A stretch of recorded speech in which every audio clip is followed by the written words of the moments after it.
everyone. Yeah, this is maybe my first time putting myself really on camera. I think I've done a couple other videos here and there.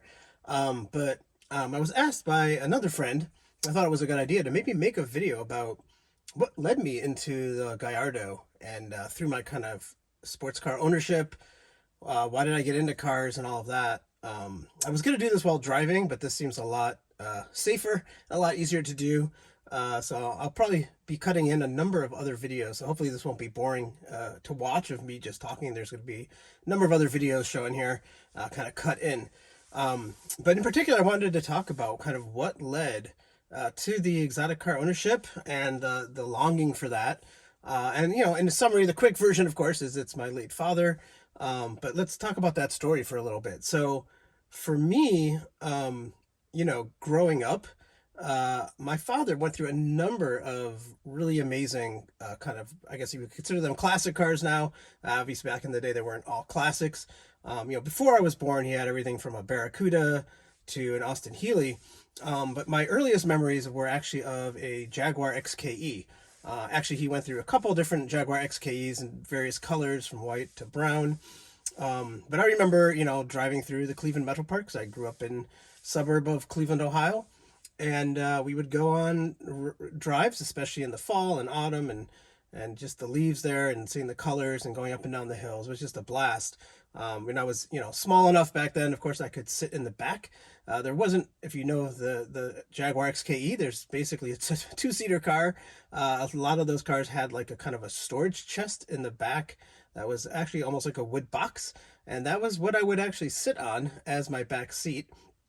Obviously not the safest, but this was what, 70s, 80s for me. So, I have memories of that. And what happened a little bit after, and this was around the time, kind of your formative years, getting into middle school, my father ended up getting a Ferrari 308. Now, the Ferrari 308, if you don't know, that's the Magnum PI car made popular by that show. And of course, back then, seeing any sort of Italian exotic, anything sporty like that was pretty rare, especially at least in the kind of Northeast. So I was in Ohio again, and these cars were just not seen. You just did not see very many of these types of cars on the road. So what made it also extra special for me was the fact that, and again, I was in middle school. I was definitely a big nerd at that time. Was my father actually took me on the trip to procure the car. So he had sold whatever the last Jaguar was that he had, and this car was located in Fort Lauderdale in Florida. And so this is back in the day when you would use a triptych to navigate. There was no GPS, it was all paper maps and route information, and you would get a big map from AAA or from a map book, and you would just drive back. So he and I flew down to Florida and then proceeded to drive back over the next day, basically, overnight, in the Ferrari 308. And I have amazing memories of that, from everything from toll booths where people are like, oh, that's the Magnum PI car, to, trying to navigate through Georgia interchanges on the freeway at night, mixed with pulling over on the side of the road somewhere just so he could get a couple hours of rest. And it drizzling, and of course, even in the quote unquote, it wasn't really new. It was always pre-owned that he purchased. But in that car, even then, the rain kind of dripping through the window, through the glass, when the windows were up. And again, just amazing memories. And this was the car that in middle school, when I was waiting for the school bus with the other kids in the area, that we would all take the bus together. They would stop by our house, was the stop. And so we would pull into the garage and kind of huddle around the Ferrari 308, especially if it was snowing, with the garage door up until the school bus came. So a lot of memories of that. Now, around that time, his friend also, he had a friend named Jim, also had a Ferrari. And that car was a Ferrari 512 Berlinetta Boxer. Obviously a V12, amazing car. I have videos of that car as well on my channel. And I think that, mixed with things like the Cannonball Run movie, and just generally wanting probably, again, something newer, something faster, led him to the Lamborghini Countach. And obviously that is the poster car of the 80s, next to probably the Testarossa. In fact, I actually still have the poster that I had in high school in the original frame that I had it in. And it still adorns my wall now at work, of a white Countach. That poster, that Countach wall poster car was amazing to have, and watching things like the Cannonball Run were definitely inspiring. And I think that probably led him to get, what was then an amazing, crazy, exotic car that you just didn't see. Again, if 308s were rare in Ohio, then for sure seeing something like a Lamborghini Countach on the road was a UFO. In fact, I remember a gas station stop where a woman saw the car and literally pretty much started freaking out, like, "Oh my God, goodness, is that a UFO? What's going on?" Obviously she knew it was a car, but it was that level of reaction that you would get in the public. I remember hearing the story. My dad was came home one day from driving the car, and he's like, "Oh, I caused a car accident." And we're like, "What, is the car okay?" He's like, "Oh no." He's like, there was somebody else that was slow stop and go traffic. The guy looked at him going the opposite direction, kept staring and looked around as he drove by, and then rear-ended, slowly rear-ended the person in front of him, and then went like this and like, whoops. Like, because again, you just didn't see those types of cars. So, very fortunate, very blessed to be able to kind of grow up in that environment. Definitely not normal, and I realized that. But it was amazing. And again, amazing memories for me from my high school years, whether it was doing gas station stops and little drives like that, to taking those cars out to shows. He would often go to a show in Michigan called the Italian Happening. We have videos of that as well, of that car out there, and getting to be a passenger in that with my two younger brothers, trading off to go to and from those shows, as well as just driving it around and seeing that and experiencing that. I did get to drive the Countach once that I can recall. Wasn't obviously a lot of experience, but it was still amazing. And yes, the clutch was heavy, at least for me back then. Maybe it needed a new clutch, but amazing. No power steering, heavy clutch, but still drivable, and amazingly, actually fairly nimble on the road when you're underway. Just an amazing car. And he had the Countach a fair while. His friend who had the 512 Berliner Boxster actually ended up selling that and getting his own red Countach. So we have pictures and videos of both of the Countaches together. And then he would service it down in Columbus, Ohio at Evans Automotive. And George Evans, of course, always had, it seems like, black cars, black exotics, black Lamborghinis. And so he actually came up one day and we had a triple Lamborghini Countach in the driveway day, where George's black Countach was there, as well as Jim's red Countach and my father's red Countach. Just crazy. Again, not normal in any way, sense or form. Yeah, it's just, and again, taking that car to the Cleveland Metro Parks for photos early on, or to the local mall, and just, again, experiencing that was just a true blessing. So obviously, if you're getting the picture, it was red tan. My dad's cars were always red tan and always pretty much gated. Now, around this time, eventually, the engine out on the Countach was done down at George Evans. It won, I think, a couple local shows, just local award type things. And for whatever reason, I think he decided it's time for a change. And so that started kind of this bounce between Ferrari and Lamborghini vehicles. So in the late 90s, he then procured a Ferrari 348 TS. He also had a Kawasaki Ninja at the time and a red Corvette that he would use as his daily. Again, all amazing cars, all amazing vehicles. And again, he was starting to bounce between the 348 and then say the next car he had was a Lamborghini. So then he went back and he got a Lamborghini Diablo. I still have some amazing early brochures from that, as well as other memorabilia from a lot of these cars. And again, that car, he took it to a number of local shows, it won local awards. My brother, I have two younger brothers. The middle brother was a big gearhead as well. He was way earlier than I was into autocross and track, and I think because of that, my father trusted him to drive the car down to George Evans Automotive in Columbus. So somehow I was passed over for that. Around that time, I was already, probably starting to move out of the house into college, but still just an amazing car that you don't see every day. And of course, Diablo, it's a gated manual because that's how they came. And again, as many of his cars were. Now, again, he would start to bounce back and forth between Lamborghini and Ferrari. So after the Diablo, the next car after that was a Ferrari 355. He went through a few 355s. I think one of them had issues. He also did dabble in the F1 clutch for a while. He had an automatic. But for the most part, he ended up with a gated manual, Spider, red tan, of course. And that was a car that I did get to have a little ride in back in I think it was late 90s, early 2000s that he had that car. I did find that one of the cars, I think it was the automatic one, was actually for sale, listed online. I had missed that. And, again, kind of bouncing back and forth. Now, after the 355, he did jump into another Ferrari. He actually had the last of his Ferraris, which was a Spider Ferrari 360.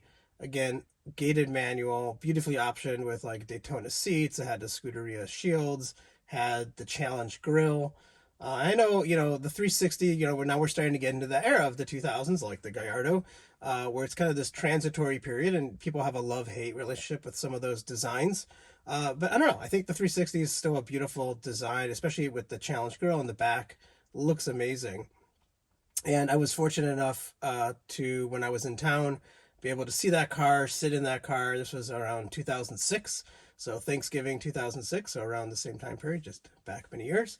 And it was, amazing just to see. I'd never got a ride in the 360 that I can recall. He wasn't taking it out that often, especially when there was snow on the ground later on. And again, bouncing from the 360 Ferrari back into a Lamborghini, then the last kind of Lamborghini that he had was a Murcielago. Again, red tan, gated manual, looked amazing. I never had a ride. So hopefully by this point you're getting the picture that my father obviously was fairly well off again. I was very blessed and fortunate. And at the same time, his cars were, when I was growing up, Italian exotics. And so I've always had that kind of yearning. And so what did I do? Obviously I had longed for, ownership of a sports car. It was hard for me to afford, was a little scared of what ownership costs would be. And so I ended up with a 2003 Porsche Boxster S in yellow and black. And so totally not what you would expect, but it was an interesting first foray into the world of sports car ownership for me. It was a good adventure in learning how not to buy a pre-owned car. There were definitely some issues with it. I think the car probably had more Bondo underneath than actual body parts, body panels, but it was actually a good car. It was a good experience overall. I'm not really a convertible person, neither is my wife, but it was a lot of fun, and it got me into some autocross and learning how to drive properly and things like that, which was super useful. So around 2014 then, so this was, a 2003 Boxster S that I had in 2012 or 2013 or so. A couple years later, I was realizing, okay, I could jump into a Porsche 981S, which at the time was a new car, and it was getting great reviews. And of course, I was like, this is like my version of a Ferrari that I could basically own. And while I probably could have afforded a 308 or 328 or some of these other cars, I was still a little bit leery of taking that jump into exotic ownership. So for me, I spec'd out a red Porsche Cayman S. I nearly spec'd it red tan. It ended up being red black. And, again, I had an amazing time with that car. It was a great car. I made a lot of really amazing, great friends that have still lasted, driving friends, car friends. And, it was kind of my early version of an attempt of owning a Ferrari or something like that without actually owning a Ferrari. It was super reliable. And yeah, in some ways, the Porsche Cayman S for me was the poor man's Ferrari, in as much as the word poor and Porsche belong in the same sentence together, which they don't. But it was, just an amazing car to have. And I did many, many drives around NorCal in that car. And you may be wondering what happened to my father and all this. It was around that time that sadly my father then passed away in 2016. He had Parkinson's disease. And unfortunately, that was why the 360 and then the Murcielago were basically the last true exotics that he had. He started declining around that time, a couple years earlier. But he obviously left me a huge legacy of all these memories and adventures that we had together as a family. I mean, not only did we go on these car shows and car rides together, a lot of times he also was big into tech and videography. And so he took tons of video of our family videos. And our family videos often involved not only us as family, but also many of these car adventures. So he has videos of the Italian happening. He has videos of us going to California when we were living in Ohio, coming out to California, and a lot of the stops that we made along the way were to exotic car dealers, just because he wanted to get out and talk to people and see some of these other cool cars that were out there. And so again, these are all on my YouTube channel under my 80's playlist. But that, again, kept that kind of nostalgia and that memory alive for me, because I was able to go back and rewatch all of this. And so, I was still longing for kind of that Italian ownership. I started thinking a little bit more seriously about, could I make the jump? Would it be okay? Could I afford the ownership costs? Around 2018, I ended up looking into, you know, other cars. I test drove, I think, an Alpha 4C at one point. And then I was like, well, let's just do the jump again, but let's go into a Cayman GT4. And so I ended up with a pre-owned Cayman GT4, and that car was amazing. Yeah, it was a 2016 Cayman GT4 in Carrara white metallic, and out of all the cars I have, that is clearly the most performant car ever. Makes you into a better driver. It especially shines on track. I was able to autocross it and then also track it at Laguna Seca. Just phenomenal car and a ton of fun. And yet at the same time, you have to drive pretty fast on public roads to really start to feel, as I've had these cars, I would say that my driving ability has obviously also increased. And so for me to start to feel like, yeah, okay, I'm really starting to feel what the car is capable of, you have to probably not be being the safest. And so another reason that I also wanted to kind of take a step back was to slow down a bit. I'm getting older. I don't want to get tickets, you know. And so, and again, even though the GT4 is an amazing car, it still wasn't quite tickling the Italian car ownership for me. And so for around the same price that GT4s, even pre-owned, were going for around that time, uh, you could find early Gallardos and other cars of that ilk for basically the same price or less in many cases. Ferrari 308s, 328s, 348s were all cheaper or around the same price. 355s were around the same or more, and Gallardos were basically around the same. And so I started doing a lot of deep soul searching. It wasn't long after I got the GT4, to be honest, that I kind of realized maybe I should have slowed down and I should have really considered something like a Lamborghini Gallardo or one of these other older Ferraris. And so I ended up doing a number of test drives. I think it was from 2018 or so on to like 2020. And for me, again, it's that memory of that nostalgia. There's something about the Italian cars that there's a different sound that they have. There's the smell of the leather. And there's just the look that they have that, to me, again, I love the Porsche GT4. I was blessed to have that car. It's an amazing car. I ended up wrapping it in gloss 3M green envy, again, to make it more exotic. And the car just photographed amazingly well. It was a ton of fun to drive, but it still wasn't hitting that nostalgia button for me. So after, kind of thinking about these cars, I was fortunate enough, thanks a huge shout out to Mo at Vanquish Motors in Concord, for letting me test drive a number of these cars. I was able to test drive a couple of 308s that he had procured at one point. There was a 348 that a mutual friend of ours had that I got to test drive. He had a F1 single clutch Ferrari 360 that I got to test drive. The 360, interestingly, felt very much like the GT4. It just felt like an older GT4 where suspension and things weren't quite as modern, weren't quite as computerized and as perfect. But it was very memorable in that way, very nostalgic, and at the same time still very performant to modern standards, I would say. And of course, I also test drove a number of Gallardo at various locations, all pre-LP, all 2004, 2005, pretty much all gated, except for one Gallardo was a friend who had an orange Spider that was a single clutch that I got to drive. And that was actually amazingly fun, even in single clutch form. The car was actually just a blast. And so I started really thinking about what was it that I wanted. I knew I wanted Italian ownership. I knew I wanted that exotic ownership experience, and I wanted to have the memories of kind of these cars and what these things brought from my childhood.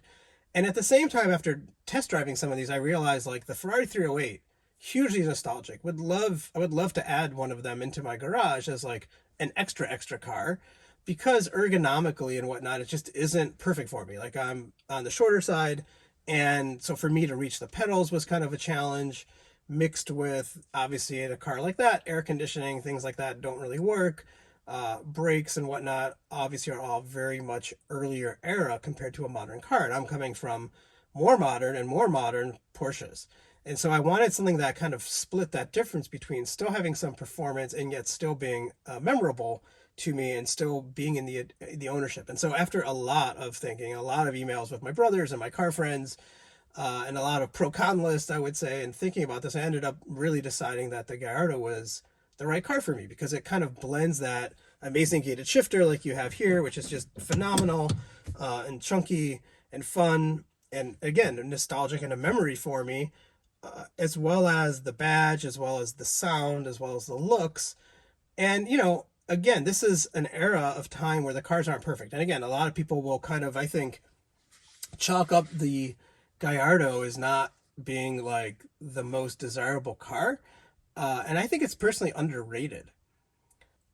And yeah, so with a limited number of these cars being made and the nostalgic memories that I have of the older Ferraris and Lamborghinis, this car kind of fit perfectly in that hybrid world for me where I wanted air conditioning that worked. I wanted steering that I wasn't going to have to focus on 100% of the time, all of the time. And for me, that's where this kind of era of car actually makes a lot of sense. And it's interesting because in some ways it kind of mimics my childhood, where if you think about the 80s and 90s cars as kind of the middle school, high school, the really cool wedge, iconic classic car design that you have from that time period. And then there's obviously the modern day cars nowadays where you have dual clutch, you've got just amazingly strongly built and very reliable, basically exotic cars that are way more practical and way more drivable, way more reliable. And then there's this transitory period in between in the 2000s where you're kind of finding yourself. You're kind of in that college age era of time period. And the cars are kind of going through a transition from the older kind of hand built classic cars into a more modern engineering, into things like single clutch transmissions and automatics. But it's also the last of the era where you can still get a gated manual. You can still find Murcielagos that are gated. You can still find Gallardos that are gated. You can find the last of the 360 and Ferrari 430s. And that is kind of the end of that period. And yet it's that transitionary period where a lot of those cars have a feeling, it harkens back to still the feeling of kind of the true classics, I would say. And yet it gives you some of the ergonomic comfort and reliability. Things like the 430 and then the Gallardo here, chain driven engine versus a belt that has to be changed like it would have to be on a 360. Not that that's a huge deal. But again, you have, a car that is in my mind more reliable. Yes, this is parts that are from VW and Audi. In my mind, that's a positive thing because that means that the ownership cost goes down when you need a part. Potentially, you can find that part out of the Audi parts bin. No, the doors don't go up, but the reality is when you're out driving the car, you're in a bright sounding, amazing sounding V10, bright colored, and you're throwing around the gated shifter and everything else kind of fades away. It doesn't really matter. You're just in an amazing exotic car. And so for me, this is kind of that perfect blend of all the adventures and experiences that I had with my father growing up into kind of something that I can kind of dip my toes in and really get a sense of, what Italian ownership is like without breaking the bank. And, it still is a Lamborghini, it still is expensive. I'm obviously trying to do a lot of my own service, just because of that reason. When possible. And at the same time, I feel pretty confident that the car is going to be reliable and it's not going to suddenly burst into flames. Hopefully. So yeah, I think, for me, all of this, really just, it was a way for me to, I think, to reconnect with my dad, after he passed away. And it's been an adventure. And I hope you found this video informative and enjoyable. If you haven't checked it out, please go check out some of the old car videos my dad recorded. They're a lot of fun if you're into the cars of that era. Hopefully I'll put some other videos of this car and other future adventures on the channel at some point as well. If you are interested in Gallardo or other cars and you're looking for VINs, you can also check out my website. I'll have more about that probably in the future, but that's motorpixel.co. And that has, again, a lot of collected VINs for Gallardo in particular, and we're growing the collection of other vehicles as well. But anyhow, thank you for watching, and I hope you enjoyed this video.